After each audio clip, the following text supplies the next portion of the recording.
السلام علیکم ورحمۃ اللہ وبرکاتہ۔ اعوذ باللہ من الشیطان الرجیم، بسم اللہ الرحمن الرحیم۔ محمد رسول اللہ صلی اللہ علیہ وآلہ وسلم والذین معہ اشداء علی الکفار رحماء بینہم تراہم رکعا سجدا یبتغون فضلا من اللہ ورضوانا۔ جی ناظرین، آج ہم جس حوالہ سے گفتگو کرنے جا رہے ہیں وہ ہے حضرت امیر معاویہ رضی اللہ تعالی عنہ، یعنی کون سا ایسی سیاسی ان کا اقدام تھا جس کی وجہ سے نبی پاک صلی اللہ علیہ وآلہ وسلم کے نواسے حضرت حسن رضی اللہ تعالی عنہ صلح کرنے پر مجبور ہو گئے۔ یہ الفاظ ہیں علامہ جواد نقوی صاحب حافظہ اللہ تعالی کے۔ ناظرین، یہ نبی پاک صلی اللہ علیہ وآلہ وسلم کے اہل بیت، نبی پاک صلی اللہ علیہ وآلہ وسلم کے نواسے، میرے محبوب علیہ السلام کے دو شہزادے، یہ وہ شہزادے ہیں جن کے بارے میں میرے محبوب علیہ السلام نے فرمایا کہ دنیا دار بندہ ہے، وہ دنیا دار بندہ پھول سونگھ کر راحت محسوس کرتا ہے، میں اپنے ان نواسوں کو، اپنے ان شہزادوں کو، اپنے ان دو پھولوں کو سونگھ کر راحت محسوس کرتا ہوں۔ تو باقی ناظرین، حضرت امیر معاویہ رضی اللہ تعالی عنہ یہ بھی نبی پاک صلی اللہ علیہ وآلہ وسلم کے صحابی ہیں، لیکن ناظرین یہاں پہ یہ بھی جملہ کہتا چلوں، حضرت امیر معاویہ رضی اللہ تعالی عنہ اہل بیت کا مقابلہ نہیں کر سکتے۔ اہل بیت کا مقام اعلیٰ اور بالا ہے، یعنی مرتبہ اونچا ہے۔ حضرت امیر معاویہ رضی اللہ تعالیٰ عنہ، جیسے آپ دیکھیں گے، آپ اس معاشرے کے اندر دیکھیں گے ہر پھول کی خوشبو الگ الگ ہے، تو ایسے ہی سمجھ لیں نبی پاک صلی اللہ علیہ وآلہ وسلم کے صحابہ ان کا مقام الگ الگ ہے۔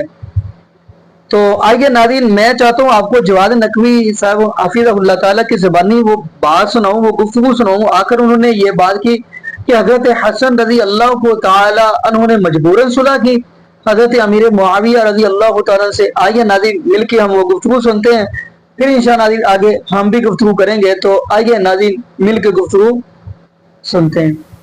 فیصلہ کن قدم معاویہ نے کیا اٹھایا؟ فیصلہ کن قدم یہ تھا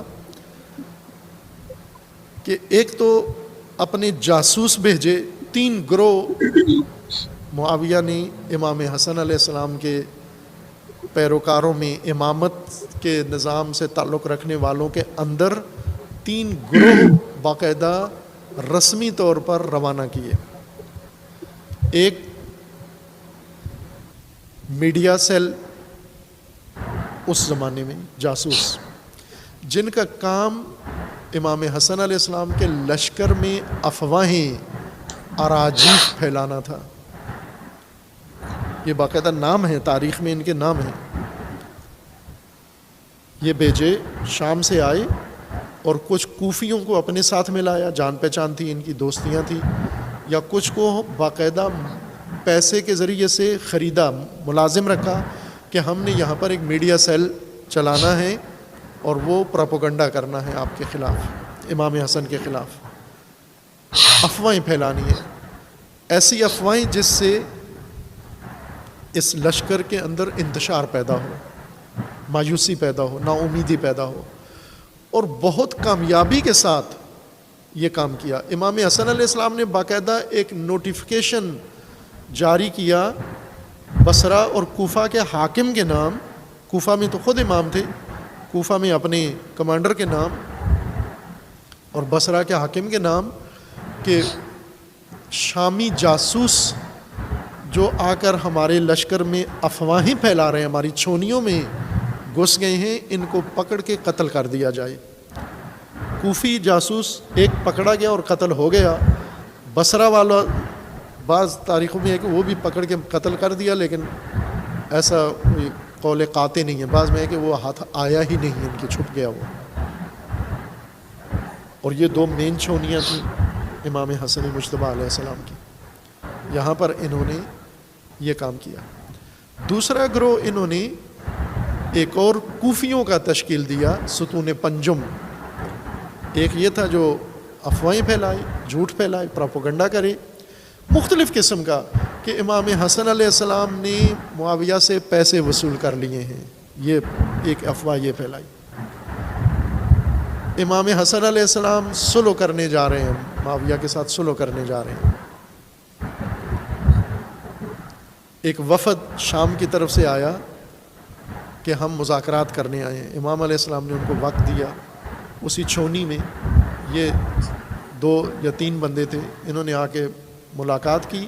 ملاقات کر کے اب ہونا یہ چاہیے تھا کہ اگر شامی وفد آیا ہے, جیسے پاکستان میں غیر ملکی وفد آتا ہے تو باقاعدہ ایک مشترکہ پریس کانفرنس ہوتی ہے, ایک بیانیہ مشترکہ جاری ہوتا ہے کہ ہم نے اس غیر ملکی وفد کے ساتھ یہ معاہدہ کیا ہے, یہ بات چیت ہوئی ہے, یہ ہم نے اعلان کرنا ہے. لیکن تحکیم کے واقعہ کی طرح اس وفد نے اندر کیا بات چیت کی یہ نہیں بتائی. باہر نکل کر دعائیں دینے لگے. توجہ کریں یہ کتنا انہوں نے زیرکانہ کام کیا. باہر نکل کر امام حسن علیہ السلام کے اس خیمے سے, مذاکراتی خلیفہ کے خیمے سے, حاکم وقت کے خیمے سے نکل کر باہر دفتر سے, تو بلند بلند امام حسن علیہ السلام کے ساتھیوں کو سنانے کے لیے بلند بلند آواز سے دعائیں دینا شروع کر دیں. امام حسن کا اللہ بھلا کرے, بہت شریف آدمی ہیں, بہت نائس آدمی ہیں, بہت اعلیٰ شخصیت ہیں, بڑے اعلیٰ ظرف ہیں. انہوں نے امت کو خون خرابے سے بچا لیا ہے, انہوں نے بڑی تباہی سے امت کو بچا لیا ہے, یہ بڑی قربانی ہے ان کی طرف سے. امام حسن علیہ السلام, اب ظاہر مذاکرات ہوئے ہیں, مذاکرات کے بعد امام نے بتانا تھا کہ ان کی کیا بات کرنے آئے تھے اور کیا بات ہوئی ہے یا نہیں ہوئی, ہم نے ان کی شرائط مانی ہے یا نہیں مانی. ابھی امام علیہ السلام اپنے کمرے میں ہیں, یہ پہلے باہر نکل کر بلند بلند آواز سے امام حسن علیہ السلام کو دعائیں دینا شروع کر دی. یہ پراپوگنڈا ہے, یہ طریقہ ہے. آپس میں امام کے ساتھیوں کو خطاب نہیں کر رہے, آپس میں تینوں بلند بلند آواز سے امام حسن کو دعائیں دینا شروع کی شامیوں نے کہ اللہ ان کا بھلا کرے, یہ بہت اعلیٰ درجے ہیں, اعلیٰ درجے پر ہیں, بڑی اعلیٰ ظرف ہیں, امت کو بچا لیا انہوں نے اور بڑا خوبصورت فیصلہ کیا انہوں نے, تمام مسائل اس سے حل ہو جائیں گے, ہر آدمی آسودہ ہو جائے گا. تو لوگوں نے, امام حسن کے سپاہیوں نے, فوجیوں نے سنا کہ یہ کیا دعائیں دے رہے ہیں. اس کا مطلب ہے کہ ہمیں اعتماد میں لیے بغیر, ہمیں بتائے بغیر اندر کوئی معاہدہ ہو گیا ہے. یہ دعائیں دیتے ہوئے امام کے لشکر سے باہر چلے گئے, بس اپنا کام کر دیا. یہ اب یہاں جن لوگوں نے یہ دعائیں سنی شامیوں کی زبانی, تو انہیں چاہیے تھا یہ فوراً امام کے خیمے میں آتے اور پوچھتے آ کر کہ یہ باہر نکل کر اس طرح کا تاثر دے رہے ہیں کہ گویا کوئی جنگ بندی ہو گئی ہے یا کوئی صلح ہو گئی ہے یا آپ اقتدار چھوڑ رہے ہیں. یہ سننے کے بجائے, چونکہ انہیں پتہ تھا, ماہر تھے, میڈیا اسپیشلسٹ تھے وہ لوگ, اور معاویہ نے یہ پورے مملکت سے جمع کیے تھے, ان صلاحیتوں کا پتہ تھا کون کس چیز کا ماہر ہے. کوئی مصر سے بلایا, کوئی حجاز سے بلایا, کوئی یمن سے بلایا, کوئی کہاں سے بلایا, بلا کر وہ ماہرانہ ایک ٹیم تشکیل دی جنہوں نے یہ سارا ماحول بنایا. چونکہ انہیں پتہ تھا کہ یہ جذباتی لوگ ہیں, کوفی ہیں, ان میں اتنا شعور نہیں ہے کہ یہ امام حسن سے جا کے تصدیق کریں, پوچھیں گے جا کر. انہوں نے سنتے ہی فوراً رد عمل دکھانے, اور ایسا ہی ہوا. انہوں نے فوراً امام حسن علیہ السلام کو برا بھلا کہنا شروع کر دیا. توجہ کریں, شامیوں نے دعائیں دیں, کوفیوں نے نعوذ باللہ گالیاں دینا شروع کر دیں. وہ لکھی ہوئی ہیں تاریخ کے اندر. جو اپنے تھے, اپنی فوج تھی, اپنے ساتھی تھے. اور پھر اس کے بعد یہ خبر آگ کی طرف پھیل گئی. جیسے کہتے ہیں نا کہ فلاں آدمی بک گیا, یہ چرچا ہو گیا کہ بک گیا. اب جو جذبات انہوں نے بھڑکائے, امام حسن علیہ السلام کے لشکر نے امام کے خیمے کا محاصرہ کر لیا. مشکل سے چند وفاداروں نے امام علیہ السلام کو بچا کے اس خیمے سے باہر نکالا زخمی حالت میں, اور دور لے گئے, اس چھونی سے باہر مدائن میں لے گئے. ایک گھر میں جا کر مخفی رکھا. اور اس گھر میں جہاں پر جا کر پناہ لی امام حسن علیہ السلام نے، اس گھر کے مالک نے اور اس کے ساتھی نے کہا کہ یہ تو ظاہر ہے اب تو جنگ ختم ہونے والی ہے، بغیر کسی، ہمیں جنگ تو ہوئی نہیں کہ مال غنیمت ملتا، علاقہ کوئی فتح نہیں کیا، دارالامارہ شام کا ہمارے ہاتھ نہیں آیا، بیت المال ہمارے ہاتھ نہیں آیا، ہم تو محروم رہ گئے، باقی لوگوں نے پیسے لے لیے، ہم محروم رہ گئے، تو ہم پھر کیوں آخری موقع ہاتھ سے جانے دیں۔ انہوں نے امام حسن علیہ السلام کو شامیوں کے سپرد کرنے کا منصوبہ بنایا اور پیغام بھیجا کہ امام حسن ہمارے پاس ہیں، ہم ان کو اسیر کر کے آپ کے حوالے کرنے کے لیے تیار ہیں، بشرطے کہ ہمیں اس کا صلہ ملے۔ یہ ایک کام کیا انہوں نے۔ ایک اور کام جو فیصلہ کن ثابت ہوا، جس وجہ سے امام علیہ السلام نے پھر باقاعدہ کہہ دیا کہ اب بہترین راستہ صلح ہے، یعنی اقتدار سے کنارہ کشی ہے، اور اقتدار اس شخص کو دے دیا جسے امام حق پہ نہیں سمجھتے تھے، باطل سمجھتے تھے، غلط سمجھتے تھے، جس کے ساتھ جنگ کرنا واجب سمجھتے تھے۔ تیسرا کام جو فیصلہ کن ہوا، وہ کس نے یہ فیصلہ کن مرحلہ اس جنگ میں، اقتدار کی جنگ میں کیا؟ وہ تھا امام کے جنگی کمانڈر، امام کے لشکر کے بڑے مرکزی جنگی کمانڈر، 3 بڑے کمانڈر تھے جنہیں امام علیہ السلام نے یہ جنگی مہم سونپی تھی۔ 4 کہہ لیں، چوتھا نہایت وفادار نکلا، قیس ابن سعد ابن عبادہ انصاری۔ یہ بہت ہی اعلیٰ انسان ثابت ہوا اس اقتدار کی جنگ میں، اور بہت بابصیرت۔ معاویہ نے پہلے سے امام علیہ السلام کے ان جنگی کمانڈروں پر نظر رکھی ہوئی تھی، اور یہ سارے امام نے چن کے لگائے تھے، کسی خاص ترجیح کی وجہ سے لگائے تھے۔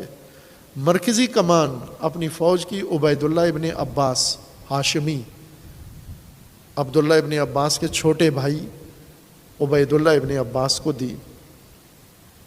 عبید اللہ ابن عباس کے اندر معاویہ کی شدید نفرت موجود تھی، اور اس نفرت کی وجہ یہ تھی کہ یمن کی ولایت کے زمانے میں امیر المومنین کی طرف سے عبید اللہ یمن کے والی تھے۔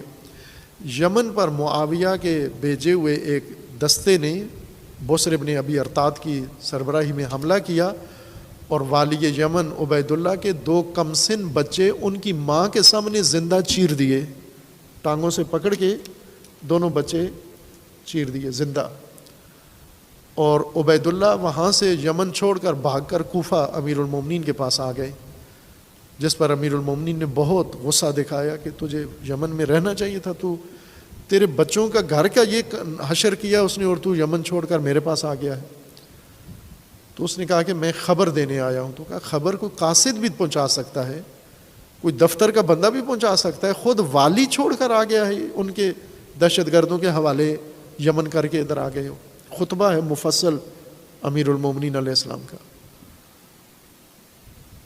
اور ظاہر ہے کہ جس شخص کے 2 کمسن بچے معاویہ کے لشکر کے ہاتھوں اس طرح سے ظلم کا نشانہ بنے ہوں، اس کے دل میں کتنی نفرت ہوگی۔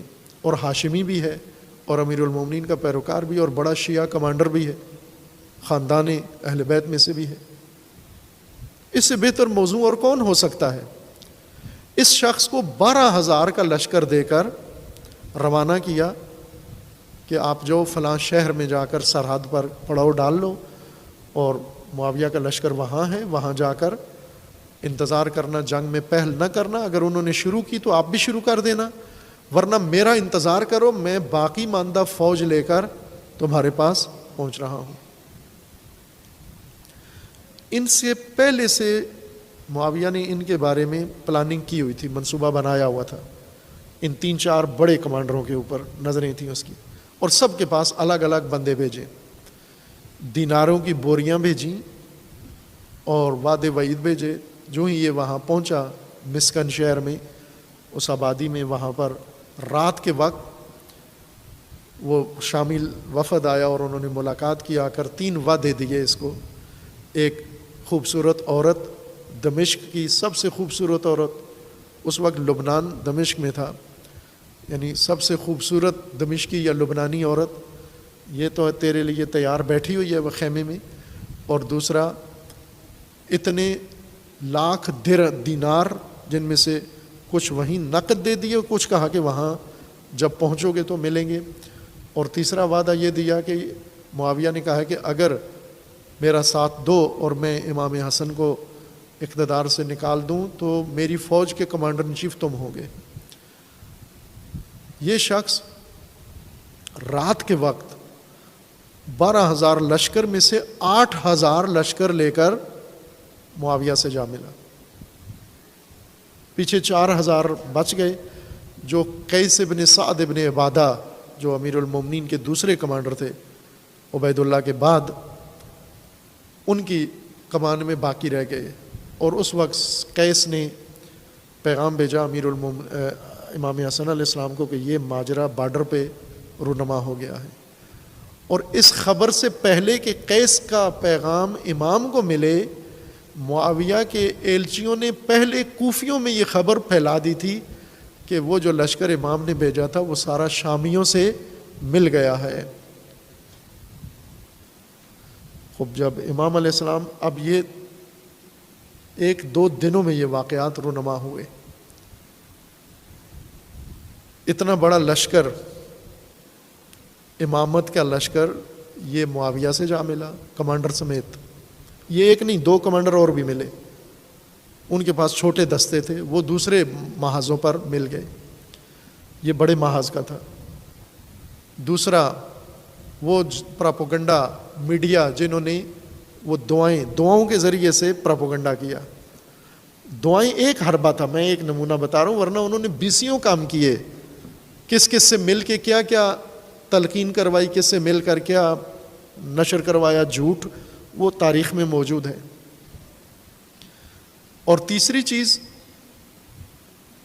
جو پھیلائی حوصلہ شکنی کے لیے، یہ کہ ایک خرید لیے میڈیا کے ذریعے بلایا اور تشویش پھیلانے کے لیے، یہ کام ان لوگوں نے کیا، اور مکمل طور پر امام کا لشکر منتشر ہو گیا، اتنا منتشر ہوا کہ اٹھ کر خود اپنے امام پر حملہ کر دیا۔ ان سے بچنے کے لیے، آپ توجہ کریں، شامیوں سے بچنے کے لیے امام نے مدائن میں پناہ نہیں لی، کوفیوں سے، اپنے لشکر سے بچنے کے لیے، محفوظ رہنے کے لیے جا کر پناہ لی، اور جس گھر میں پناہ لی اس نے پلان بنایا کہ ہم باندھ کے رسیوں میں شامیوں کے حوالے کر کے آخری سودا ہم کر لیتے ہیں۔ یہ کتاب احتجاج میں امام حسن علیہ السلام کی اپنی حدیث موجود ہے، وہاں پر منتہی الاعمال میں شیخ عباس قمی نے اس روایت کو صراحت کے ساتھ ذکر کیا، باقی محدثین نے اس کو ذکر کیا ہے اس روایت کو۔ وہ بابا آپ توجہ کریں کہ اقتدار امام حسن علیہ السلام نے کیوں چھوڑا، کس نے چھڑوایا؟ جب امام کے اپنے پیروکار، امام کے اپنے ساتھی، امام کے اپنے کمانڈر اقتدار پرستوں سے جا ملے۔ کیوں ملے؟ سوال یہ ہے کہ یہ جو چاہتے تھے یہ امام حسن سے کیوں ان کو توقع نہیں تھی، امید نہیں تھی؟ عبید اللہ ابن عباس 12,000 لشکر کا کمانڈر تو ہے، یہ ابھی 12,000 اس کی کمان میں ہیں، پھر کیوں یہ اقتدار پرستوں کے وعدے پر آ گیا؟ انہوں نے جو وعدہ دیا، سیٹی بجائی، ہے اس کی طرف کیوں چلا گیا؟ اس وجہ سے گیا کہ ان کوفیوں کو باقاعدہ معلوم تھا، علی علیہ السلام کا دور اقتدار دیکھ چکے تھے، امیر المومنین نے اپنی سیاست کے زمانے میں اقتدار کو جوتی کی نوک پر رکھا، ان کے سامنے کہا کہ اقدار اصل ہیں، اقدار مہم ہیں، میں اقدار کا امام ہوں، اقتدار کا امام نہیں ہوں، میں اقدار کی خاطر اقتدار قربان کر سکتا ہوں، میں نے کیا ہے۔ اور کوفیوں نے نزدیک سے دیکھا، اور پھر امام حسن مجتبیٰ علیہ السلام کو کوفیوں نے نزدیک سے دیکھا کہ یہ امام حسن مجتبیٰ اگر اقتدار میں رہیں، ان کے ساتھ رہ کر ہمیں کیا ملے گا، امامت کی سیاست کر کے ہمیں کیا ملے گا، اور ملوکیت کے ساتھ مل کر ہمیں کیا ملے گا۔ یہ نظریاتی طور پر امامت کے قائل تھے، یہ نظریاتی طور پر امام حسن کی امامت کے قائل تھے، لیکن امام حسن کی امامت کے سیاست میں انہیں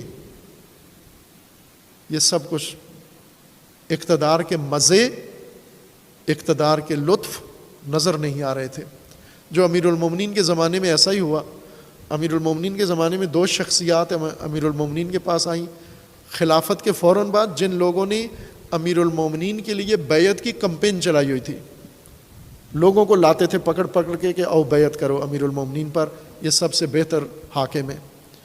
یہی جب بیعت کا عمل مکمل ہو گیا، امیر المومنین بیت المال میں گئے، انہوں نے وقت مانگا رات کے وقت، امیر المومنین نے انہیں وقت دیا. جو ہی جا کے بیٹھے، امیر المومنین نے چراغ بیت المال کا بجھا دیا اور فرمایا گھر سے چراغ لے کر آؤ. تو انہوں نے پوچھا بھی کہ کیوں بجھا دیا؟ تو فرمایا کہ ابھی ذاتی بات ہونی ہے آپ کی میرے ساتھ، بیت المال حکومت کا ہے، بیت المال کا کام ختم ہو گیا ہے، تو بیت المال کا چراغ بھی نہیں جلے گا، لائٹ بھی نہیں جلے گی، چونکہ ذاتی کام کر رہے ہیں ہم اس میں. یہ امامت کا نظام ہے. امامت کے نظام میں آپ بیت المال کی لائٹ کے نیچے بیٹھ کر ذاتی کام نہیں کر سکتے. یہ امام حسن کی حکومت ہے، امام علی کی حکومت ہے. یہ کیوں کوفی اتنے مایوس تھے امامت کے نظام سے؟ انہی وجوہات سے. تو انہوں نے کہا کہ ہم، امیر المومنین نے کہا کہ بتائیے کیوں آئے ہو؟ تو انہوں نے کہا کچھ کہنے آئے تھے، اب ضرورت نہیں ہے، جواب مل گیا ہے. آئے کیوں تھے؟ کوفہ اور بصرہ کی حکومت لینے کے لیے، کہ ایک کو کوفہ کا حاکم بنا دیں، دوسرے کو بصرہ کا حاکم بنا دیں. تو جو حاکم، جو والی چراغ 1 منٹ ہمارے لیے بیت المال کا نہیں جلانے کے لیے حاضر، وہ ہمیں یہ سب کچھ کیسے دے گا؟ لہٰذا یہی چلے گئے، وہاں سے جا کر جنگ جمل کی تیاریاں شروع کر دیں. عزیزان، یہ اقتدار کے نظام میں امامت کی سیاست، امامت کا جنگ کا طریقہ، اقتدار یا اقدار. اور امام حسین علیہ السلام نے اس مکتب امامت میں پھر اوج کر دی، معراج کر دی. اقتدار سے ٹکرا کر اقدار بچانے کے لیے نہ صرف اقتدار قربان کر دیا، امیر المومنین نے اقتدار قربان کیا، امام حسن نے اقتدار قربان کیا، امام حسین نے سب کچھ اقدار پر قربان کر دیا. ایک کام جو پروپیگنڈا معاویہ کے لشکر نے امام حسن علیہ السلام کے ساتھ کیا، جو آج تک لوگوں کی گمراہی کا سبب بنا ہوا ہے. میں کئی علماء محققین سے یہ کہا ہے کہ بنو امیہ کے دور میں جو کچھ دینی متون مدون ہوئے ہیں، کیا ان میں نظر ثانی کو آپ ضروری نہیں سمجھتے؟ بنو امیہ کے دور میں جو حدیث کی کتابیں لکھی گئی ہیں، بنو امیہ کے دور میں جو فقہی کتابیں لکھی گئی ہیں، بنو امیہ کے دور میں جو تاریخ لکھی گئی ہے، بنو امیہ کے دور میں جو تفسیریں لکھی گئی ہیں، بنو امیہ کے دور میں جو دین کے مجموعے بنائے گئے ہیں، تربیت ہوئی ہے، کیا ان سب میں آپ ضروری نہیں سمجھتے کہ نظر ثانی کی جائے؟ کہ جب بنو امیہ ہر چیز کو جائز ناجائز کو استعمال کرتے تھے اقتدار کے لیے، دین کو خصوصاً، اور وہی دین آپ تک آپ پہنچا ہے، تو کیا آپ ضروری نہیں سمجھتے کہ اس میں تھوڑا سا نظر ثانی کر لیں کہ یہ ممکن ہے بنو امیہ نے اس کو اپنے اقتدار کے لیے بنوایا ہو؟ ضرورت سمجھتے ہیں لیکن جرأت نہیں کرتے. ایک کام جو بنو امیہ نے کروایا وہ یہ تھا، یعنی ان کا یہ میڈیا سیل بہت کامیاب میڈیا سیل تھا. انہوں نے جب ایک طرف سے یہ پروپیگنڈا کروایا کہ امام حسن علیہ السلام جنگ نہیں کرنے کے لیے تیار ہیں، بلکہ صلح پر سوچ رہے ہیں، اور صلح کے لیے بھی کوئی بڑا معاوضہ لے کر یہ کرنے چاہ رہے ہیں شامیوں سے، یہ پروپیگنڈا انہوں نے کروایا. اس سے پہلے اور اس خصوصاً اس دوران ان 6 ماہ کے اندر امام حسن کے بارے میں جو بہت زیادہ زہر اگلا شامیوں نے، جو آج کی نسل کو بھی، آج کے پاکستانی مفتیوں کو بھی گمراہ کیے ہوئے ہے. اس میڈیا سیل نے جو کام کیا وہ آج کے میڈیا میں بھی آپ کو نظر آ رہا ہے. انہوں نے یہ اکسانا شروع کیا اور پھیلانا شروع کیا کہ امام حسن علیہ السلام کو سیاست سے، اقتدار سے، جنگ سے، دشمن سے کوئی سروکار نہیں ہے، یہ تو کثرت سے شادیوں میں مصروف ہیں. ان کی خفیہ شادیاں ہیں سینکڑوں کے حساب سے، اور ان کے گھر ہیں، بنگلے ہیں جگہ جگہ پر، ان کی پراپرٹی ہیں، ان کے فلاں ہیں، ان کے پاس مال و منال و مال و دولت اتنا ہے. یہ شامی میڈیا سیل نے یہ کام کیا. یہ بنو امیہ کے زمانے میں یہ زہر شخصیت کشی امام حسن علیہ السلام کی گئی، جو ابھی تک یہ زہر ان مفتیوں کے ذہن میں ابھی تک بھرا ہوا ہے.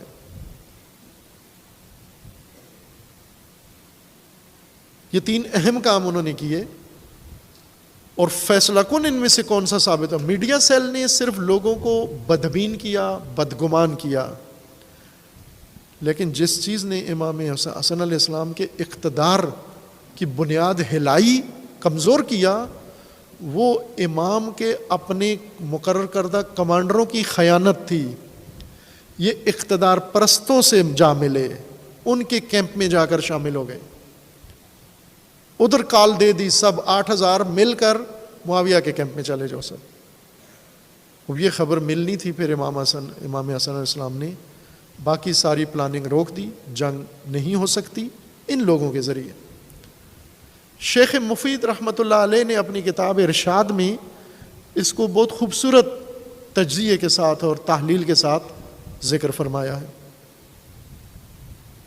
بہت اعلیٰ انداز سے، کہ امام حسن علیہ السلام کا لشکر کس گماش کا تھا، کس نوعیت کا تھا، کس طرز کا تھا، اور کیوں یہ سب کچھ ہوا. یہ وہ تاریخ ہے جو آج پاکستان میں اقتدار کی جنگ میں امامت کے دعوے دار اور امامت کے پیروکار اور امامت کے ساتھ تعلق رکھنے والے لشکر نے کیا کردار ادا کرنا ہے. یہ دیکھ لیں کہ امام حسن علیہ السلام کے ساتھ اقتدار پرستوں کا ساتھ دے کر کتنی بڑی خیانت ان لوگوں نے کی، اور امامت جب ان کی خیانت سے اقتدار کے میدان سے امامت کو باہر نکالا گیا، پھر لوٹ کر دوبارہ نہیں آ سکی اقتدار میں، پھر نہیں ہو سکا یہ کام. اور کیوں نہیں آ سکتی؟ چونکہ وہی عمل جو امام حسن علیہ السلام کے لشکریوں نے انجام دیا تھا، وہ کمانڈر مسلسل ہر نسل میں آتے جا رہے ہیں. وہ عبید اللہ ابن عباس جو پرچم امام حسن کا اٹھا کے اور اپنی ٹیم سمیت، اپنی پارٹی سمیت اقتدار پرستوں سے جا ملتا ہے، یہ در حقیقت امامت کی کمر توڑ دیتا ہے. یہ امامت کی پشت پہ خنجر مارتے ہیں. ان کی وجہ سے امامت کی توانائی استعمال ہو جاتی ہے اقتدار پرستوں کے ہاتھ میں.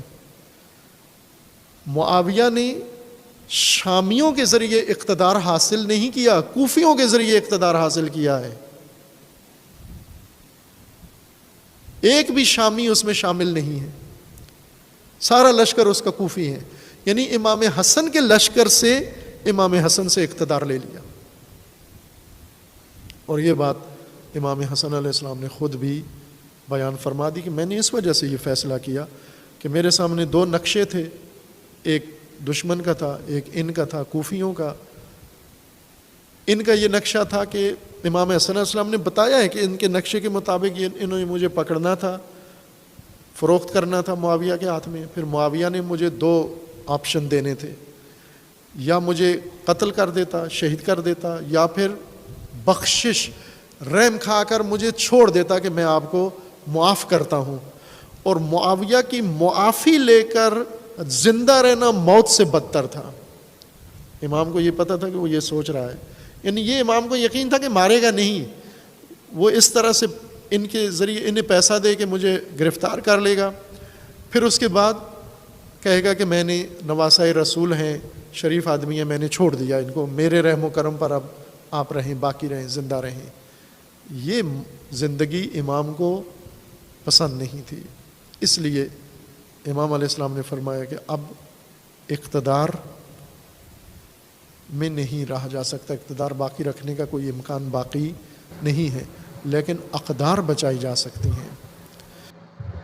جی ناظرین، آپ نے یہ ویڈیو ملاحظہ فرمائی، پہلے نمبر پہ ناظرین یہ بات ذہن نشین فرما لے، قرآن کہہ رہا ہے انما یرید اللہ لیذھب عنکم الرجس اہل البیت ویطہرکم تطہیرا، یعنی اللہ رب العالمین فرما رہے ہیں کہ نبی پاک صلی اللہ علیہ وآلہ وسلم کے جو اہل بیت ہیں ان سے اللہ پاک نے ناپاکی کو دور کر دیا۔ اور اگلی بات میں یہ بھی کرتا چلوں، یہ بھی بات سمجھنے والی ہے، اہل بیت کے اندر نبی پاک صلی اللہ علیہ وآلہ وسلم کی ازواج مطہرات بھی شامل ہیں۔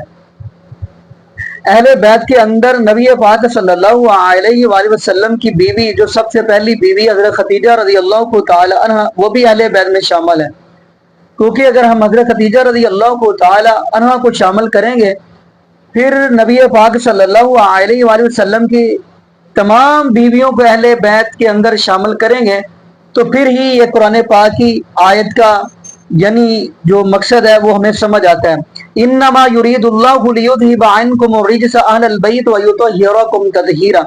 ناظرین اگلی بات میں کرتا چلوں، جس بندے کا اہل بیت کے ساتھ سچے دل کے ساتھ محبت اور پیار نہیں ہے نا، وہ بندہ ایمان سے فارغ ہے۔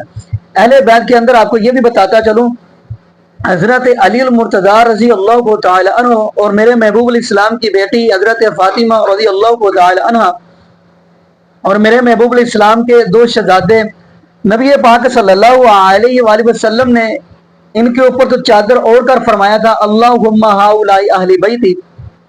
تمہاری ام سلمہ رضی اللہ تعالی عنہ فرماتی ہیں اللہ کے محبوب علیہ السلام جی چادر کے اندر میں بھی آ جاؤں؟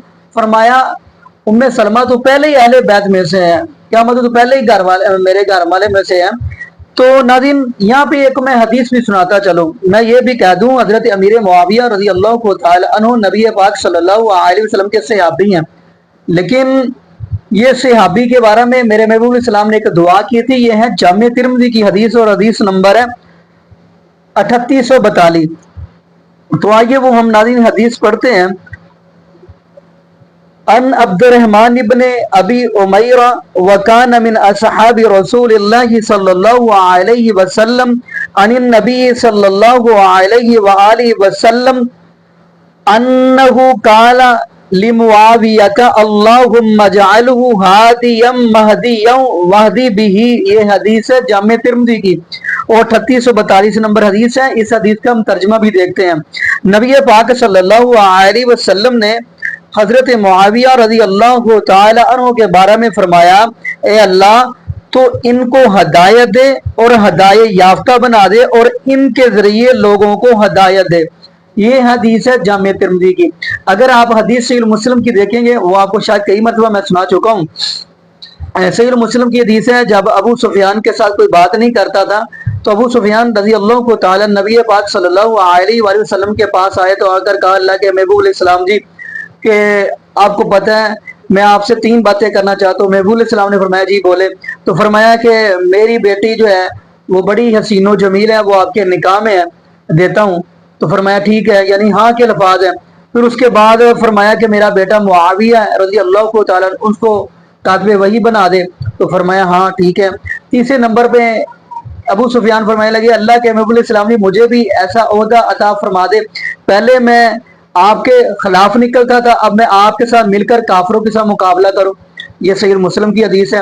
باقی ناظرین یہی دعا کریں اللہ پاک ہمیں نبی پاک صلی اللہ علیہ وآلہ وسلم کے اہل بیت کے ساتھ سچے دل کے ساتھ محبت اور پیار کرنے کی توفیق عطا فرمائے، اور اللہ پاک ہمیں نبی پاک صلی اللہ علیہ وآلہ وسلم کے صحابہ کے ساتھ بھی سچے دل کے ساتھ محبت اور پیار کرنے کی توفیق عطا فرمائے۔ جزاکم اللہ خیرہ، احسن جزا۔ السلام علیکم ورحمۃ اللہ وبرکاتہ۔